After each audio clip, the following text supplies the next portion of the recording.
Welcome to big news. నేను మీ గౌసుద్దీన్ షేక్. ఉన్నదే రాస్తా, చూసిందే చెప్తా. పెట్రోలు ఎక్కడ భయ్యా? ఏ పెట్రోల్ బంక్ దగ్గర చూసినా కిలోమీటర్ల కొద్దీ లైన్ కనబడుతుంది. చాలా చోట్ల నో స్టాక్ బోర్డు కనబడుతుంది. అసలు పెట్రోల్ ఏమైంది? పెట్రోల్ నిల్వలు చాలా వరకు ఉన్నాయని మనకు టెన్షనే లేదని కేంద్ర రాష్ట్ర ప్రభుత్వాలు చాలా స్పష్టంగా చెప్తున్నాయి. అయినా పెట్రోల్ దొరకట్లేదు. అసలు పెట్రోల్ ఏమైంది? పెట్రోల్ అంతా ఎవరు తాగేస్తున్నారు? అసలు ఏమైంది?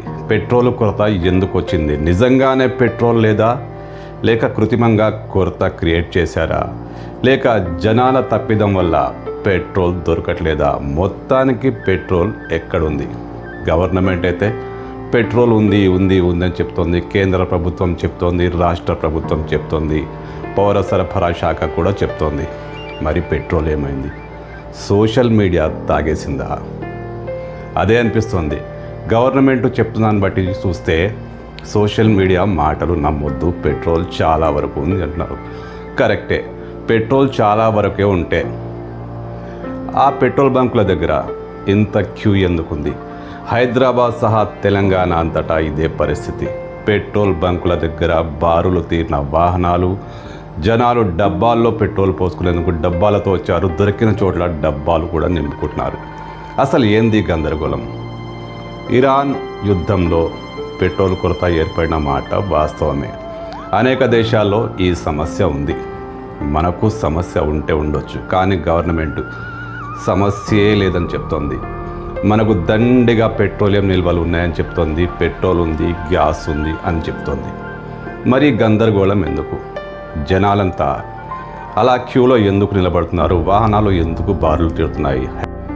ఏ అధికారిని కదిలించినా, ఏ ప్రభుత్వ యంత్రాంగాన్ని ప్రశ్నించినా అంతా సోషల్ మీడియాదే తప్పు అంటున్నారు. సోషల్ మీడియా కారణంగానే పెట్రోల్ కొరత ఏర్పడిందని చెప్తున్నారు. సోషల్ మీడియా పెట్రోల్ ఏమైనా తాగేసిందా? ఎక్కడన్నా నో స్టాక్ బోర్డ్ అని ఉంటే దాన్ని వైరల్ చేస్తుంది. బారులు తీరిన వాహనాలు ఏఐ వీడియోలు కాదు, సోషల్ మీడియా క్రియేట్ చేసింది కాదు. కిలోమీటర్ల కొద్ది వాహనాలను చూడవచ్చు. ఎందుకంటే ఆ వాహనాలు పెట్రోల్ కోసమే ఆగిపోయాయి. ఎక్కడికక్కడ వాహనాలు, ఆటోలు కూడా. అసలు రవాణా వ్యవస్థ స్తంభించిపోయింది. దీనికంతటికీ సోషల్ మీడియాని నిందిస్తే కారణం ఏంటి? అసలు సమస్య ఏంటో తెలుసుకునే ప్రయత్నం చేయాలి. పెట్రోల్ ఉంది, గ్యాస్ కూడా ఉంది అంటే ఏది దొరకట్లేదు కదా. గ్యాస్ పరిస్థితి ప్రత్యేకంగా చెప్పుకోవాల్సిన అవసరం లేదు. వంటింట్లో ఇరాన్ బాంబులు పేలుతున్నాయి. మరి పెట్రోల్ ఉందని చెప్పేవాళ్ళు సమస్యను ఎందుకు పరిష్కరించరు? నిజంగానే పెట్రోల్ ఉందా? ఉంటే ఈ పరిస్థితి ఎందుకు వచ్చింది? ఏదో డీలర్ల మధ్య, పెట్రోల్ పంపుల మధ్య చిన్న తగాదా అని కూడా అంటున్నారు.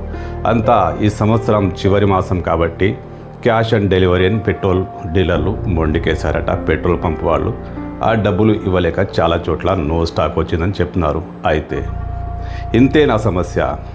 లేక నిజంగా పెట్రోల్ దొరకట్లేదా? జనాలైతే పెట్రోల్ దొరకట్లేదు అని అనుకుంటున్నారు. అందుకే వాహనాలతో దొరికినంత పెట్రోల్ పోయించుకుందాం, డబ్బాల్లో నింపుకుందాం అంటూ ఎగబడుతున్నారు. అనేక చోట్ల బంకులు మూతపడి ఉన్నాయి. తెరిచున్న బంకుల దగ్గర వాహనాల లైన్లు అస్సలు చెప్పలేం. కిలోమీటర్లు దాటిపోతున్నాయి. 5-6 కిలోమీటర్ల వరకు కూడా క్యూలు కనిపిస్తున్నాయి.